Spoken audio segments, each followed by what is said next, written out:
আসসালামু আলাইকুম। টঙ্গী সরকারি কলেজ কর্তৃক আয়োজিত অনলাইন ক্লাসে দ্বাদশ শ্রেণীর মানবিক শাখার সকল শিক্ষার্থীকে স্বাগত জানাচ্ছি।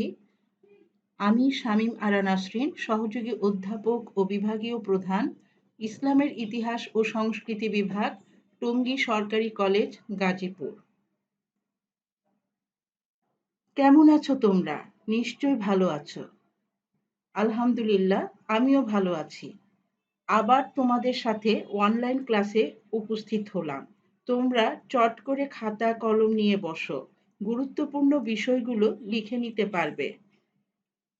প্রিয় শিক্ষার্থীবৃন্দ, তোমাদের নিশ্চয় মনে আছে অনলাইন ক্লাসে আমরা ইতিমধ্যে ফাতিমি খিলাফতের ফাতিমীয়দের অভ্যুত্থান, আল মাহাদির শাসনকাল ও খলিফা আল মুইজের শাসনকাল সম্পর্কে আলোচনা করছি। তাহলে আজকে আমরা আমাদের পাঠ পরিক্রমায় চলে যাই। আজকে আমাদের আলোচ্য বিষয় হচ্ছে ইসলামের ইতিহাস ও সংস্কৃতি, প্রথম পত্র, বিষয় ফাতিমি খলিফা আল আজিজ।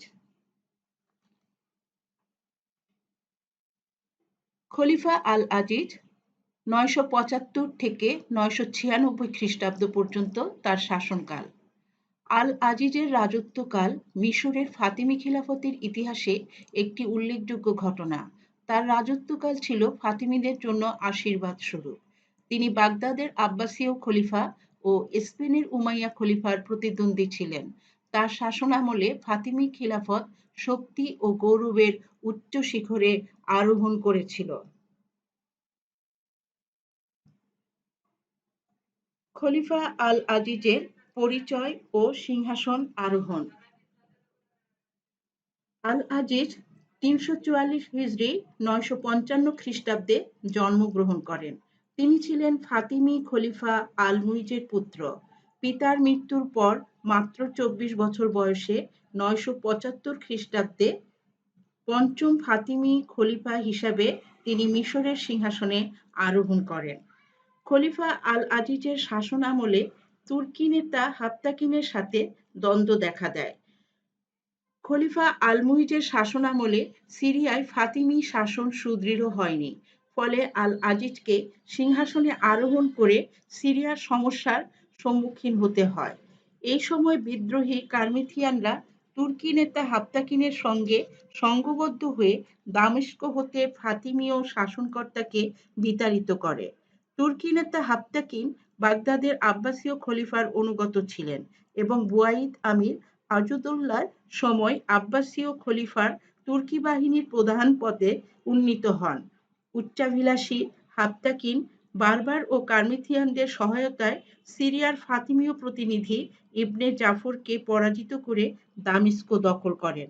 আল আজিজ এই সমস্যার সমাধানের জন্য তার প্রধান সেনাপতি জওহরকে একটি শক্তিশালী সেনাবাহিনী দিয়ে ৯৭৬ খ্রিস্টাব্দে হাপ্তাকিনের বিরুদ্ধে সিরিয়াতে পাঠান। হাপ্তাকিন ফাতিমি বাহিনীর আক্রমণ প্রতিহত করে সেনাপতি জওহরকে আম্র কাননে পিছু হটতে বাধ্য করেন। শেষে খলিফা আল আজিজ স্বয়ং সৈন্যবাহিনী নিয়ে এসে হাপ্তাকিনকে পরাজিত ও বন্দী করেন। পরে তাকে ফাতিমি দরবারে স্থান দেওয়া হয় এবং তাকে খলিফার তুর্কি দেহরক্ষী বাহিনীর অধিনায়ক নিযুক্ত করা হয়।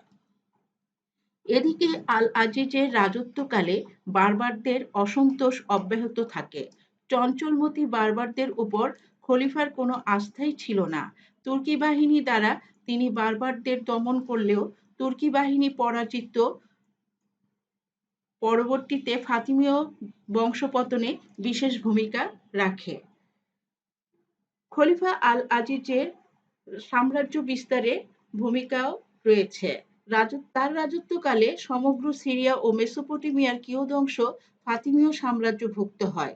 হিজাজ, ইয়ামেন ছাড়াও মসুল, আলেপ্পো, হামাস সহ অন্যান্য স্থানে তার নামে জুমআয় খুতবা পাঠের ব্যবস্থা হয়।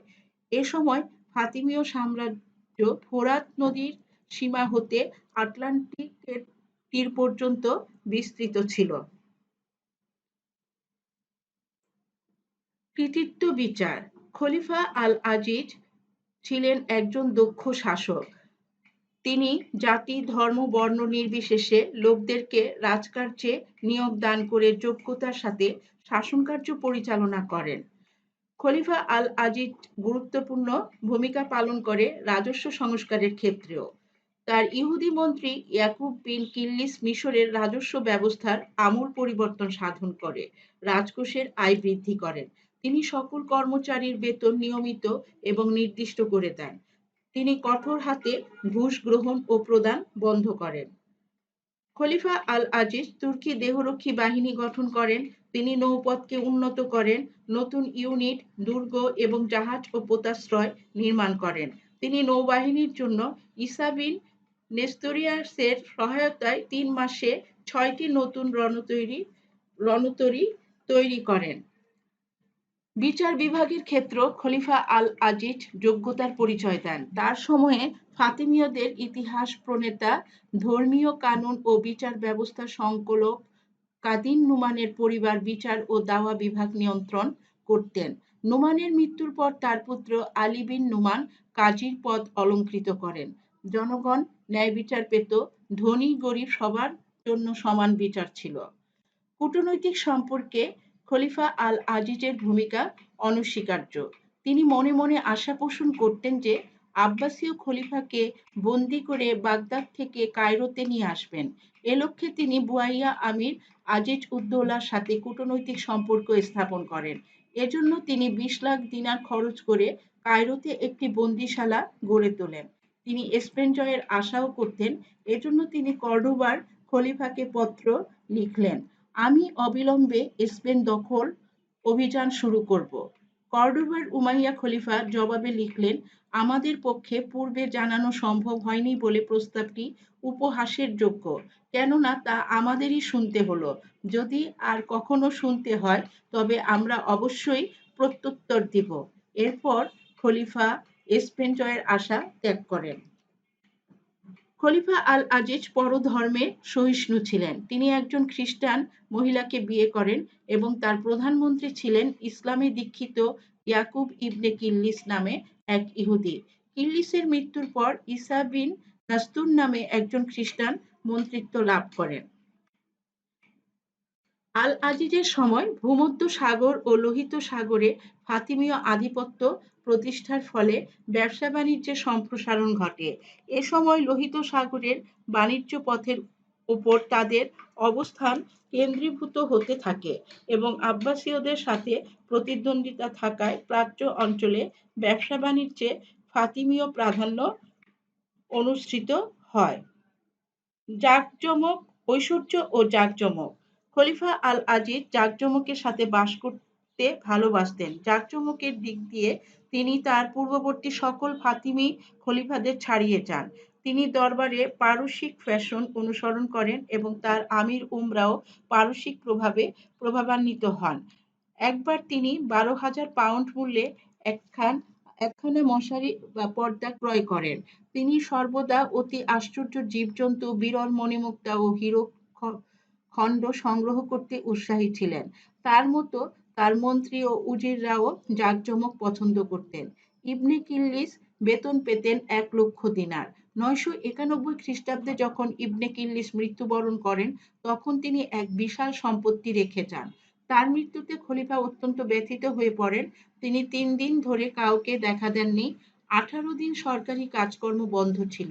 ১ মাস ধরে রাজকীয় খরচে দিনরাত তার সমাধিতে প্রশংসা গাথা আবৃত্তি ও কুরআন পাঠ করা হয়। অথচ ৯৯২ খ্রিস্টাব্দে বিখ্যাত সেনাপতি জওহর মৃত্যুবরণ করলে মাত্র ৫,০০০ দিনার তার পরিবার খলিফার কাছ থেকে পান। শিক্ষা ও সংস্কৃতি। আল-আজিজ জ্ঞান বিজ্ঞানেরও একনিষ্ঠ পৃষ্ঠপোষক ছিলেন। সাহিত্যে তার প্রগাঢ় অনুকরণ ছিল। তিনি সরস, বুদ্ধিদীপ্ত ক্ষুদ্র কবিতা রচনার পারদর্শী ছিলেন। দুর্মূল্য ও দুষ্প্রাপ্য পুস্তক সংগ্রহ করতেন। ললিত কলায় তিনি যথেষ্ট অনুরাগী ছিলেন। তার প্রাসাদে এ ধরনের এক নয়নাভিরাম সংগ্রহ ছিল। তিনি আল-আজহার মসজিদকে বিশ্ববিদ্যালয়ে পরিণত করেন। তার লাইব্রেরিতে ২,০০,০০০ পুস্তক ছিল। বস্তুত শিক্ষা ও সংস্কৃতি বিকাশে তার বিশেষ কৃতিত্ব রয়েছে। আল আজিজ স্থাপত্য শিল্পের প্রতি অত্যন্ত অনুরাগী ছিলেন।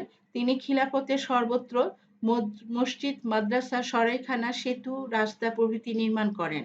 তিনি আল আজহার মসজিদকে সৌন্দর্যমণ্ডিত করেন।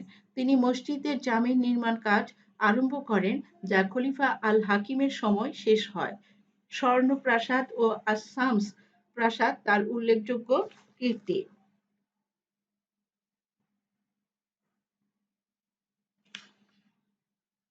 প্রিয় শিক্ষার্থীবৃন্দ, এতক্ষণ আমরা খলিফার কৃতিত্ব সম্পর্কে আলোচনা করলাম। শাসনকালে সর্বত্রই তার কৃতিত্ব আমরা দেখতে পাই।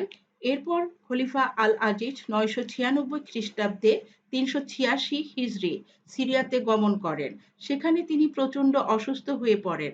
তার অবস্থা ক্রমান্বয়ে খারাপ হওয়ার কারণে তিনি কাজী মোহাম্মদ বিন নুমান ও সেনাপতি আবু মোহাম্মদ বিন হাসান ইবনে জাম্মারকে উপস্থিত হবার নির্দেশ দেন এবং তার 11 বছরের একমাত্র পুত্র আল হাকিমকে পরবর্তী খলিফা হিসেবে মেনে নিতে বলেন এবং সবাইকে তার প্রতি আনুগত্য প্রকাশের জন্য বলেন।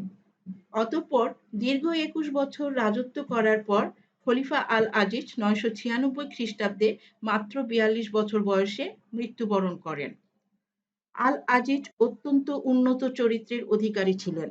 কঠোরতার চেয়ে কোমলতা তার চরিত্রের অন্যতম বৈশিষ্ট্য ছিল।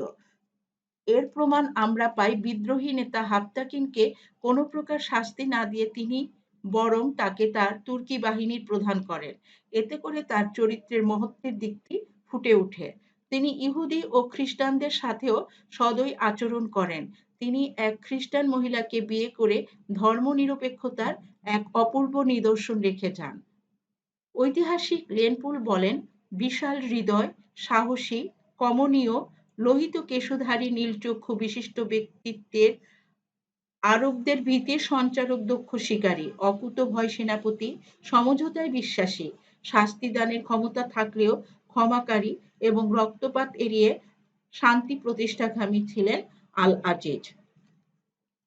সমালোচনায় আমরা দেখতে পাই যে অধ্যাপক পি.কে. হিট্টি ফাতিমীয় খলিফা আল আজিজের রাজত্বকালকে চরমোন্নতির যুগ বলে আখ্যায়িত করলেও তার উচ্চাকাঙ্ক্ষার কঠোর সমালোচনা করেছেন তিনি।